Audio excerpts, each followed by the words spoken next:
Welcome to another 1v1 gaming review, where we only show you the first 2 hours of gameplay to prevent any gameplay spoilers. Also, we only do reviews on games that have been completed.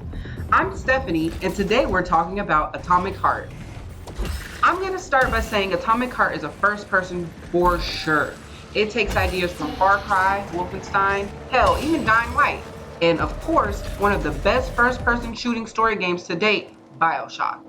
Again, it's an FPS, but it's different in its own way. The main thing that comes to my mind on how different Atomic Heart is are all the puzzles that you have to solve to either keep progressing or just loot around for more resources. When I say there are a lot of puzzles, I mean a lot of puzzles. I can't recall me ever playing a first-person shooter with this many damn puzzles. I felt like I was playing The Witness or even Immortals, Phoenix, Rising for more than half of the campaign. There are also these dungeons that are called testing grounds, and each one has resources that you don't want to miss out on. But each one also has different puzzles, and it just gets annoying. They're not super hard, but a few of them were difficult for me because I was so annoyed from doing so many puzzles. I'm sort of glad I'm just now reviewing because I had to use YouTube to find out what to do on about 2 or 3 of the puzzles. Okay, well, actually more than that because I was just so tired of doing puzzle after puzzle. Also, there are tons of locked doors in this game. And yes, you guessed it right. Those locked doors require a puzzle to be solved in order to see what's behind it. Personally, I don't like to do puzzles in video games, but the decision to put that many puzzles in an FPS is what makes Atomic Heart stand out to me. And that's just the truth. Hell, honestly, after all the shooting and looting that we have come accustomed to, the puzzles are frustrating and refreshing at the same time. The puzzles aren't the only thing that's different about Atomic Heart. As I've mentioned before, there's looting, and I just loved how holding one button loots a small area to grab everything at once instead of having to select each item one by one. It's like a magnet. Lastly, the world of Atomic Heart is different than most FPS games.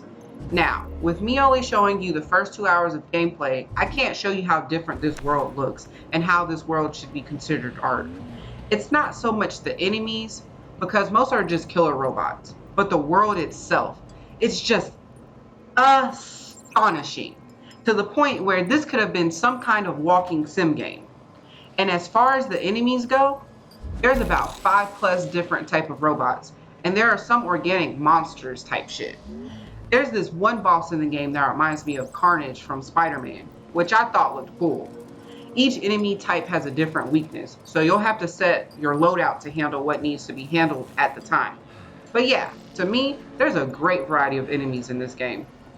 Now, when you start Atomic Heart, due to the limited resources that you're going to have, it's going to strongly feel like you're playing a survivor action FPS. The ammo was very hard to come by, so you would have to use whatever melee weapon you have. The melee weapon is so weak to start that it makes the enemy feel like sponges. After a while, you start to get a lot stronger, and those robots start to become like those putties in Mighty Morphin Power Rangers. A good game like this doesn't come without its flaws. There are some glitches that will annoy the shit out of you sometimes. When you're up against a wall and you're overwhelmed by enemies, you could get stuck. Sometimes, during a puzzle, you can't throw the ball that you need to throw. You'll see what I mean. Sometimes, when you go into your map, you can't zoom in and out like you'd like to. And sometimes, when you switch weapons using the weapon wheel, the gun would automatically shoot, causing you to use some well-needed ammunition.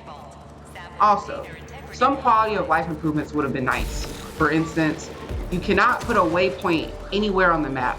I just find that to be absurd for a game that has an open world. With that being said, you would need to keep going in and out of the menu to see exactly where you're at. Also, the game has these blueprints you can't find to craft items, but those are random. It took me 18 hours to get the AR that's in the game. The 24+ hours it took me to beat Atomic Heart was fun, enjoyable, though at times frustrating, very frustrating. My biggest issues with the game were all the damn puzzles. The shooting is fun. It has a beautiful world, okay storyline. In my opinion, this game is a smash for me. It's on Game Pass, and it is worth the time to play. If you love first-person shooters and don't have Game Pass, I also think it's worth the buy. If you find this video to be helpful, please subscribe. Thank you for watching the video. I'm Stephanie, and I'm out.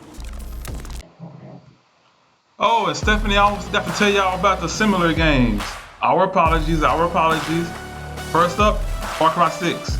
Yeah, it's a Ubisoft game. I know it's another open world Ubisoft game. But Far Cry 6, one of the best Far Cries Ubisoft have come out with. So go give that a try if you like Atomic Heart. The next game up, Dying Light 1 or Dying Light 2. Any one of them. Great games. Great underrated games. Dying Light 1, Dying Light 2. Talk about bringing the freaks come out at night. The freaks come out at night for sure. So yeah, go try Dying Light 1 and 2 if you like Atomic Heart. Real good zombie game. I had this one on my list when it first came out. It was one of my favorite games of all time, honestly. And then, let's not forget Wolfenstein, the New Colossus, or Wolfenstein, the New Order. Either one of those. Like I said, if you like Atomic Heart, give these a try. It's not Russia. Germany won World War II on this. Time to kill some Nazis. But yeah, guys, thanks again for listening and watching another review. I'm Sneaky Pat, and I'm out.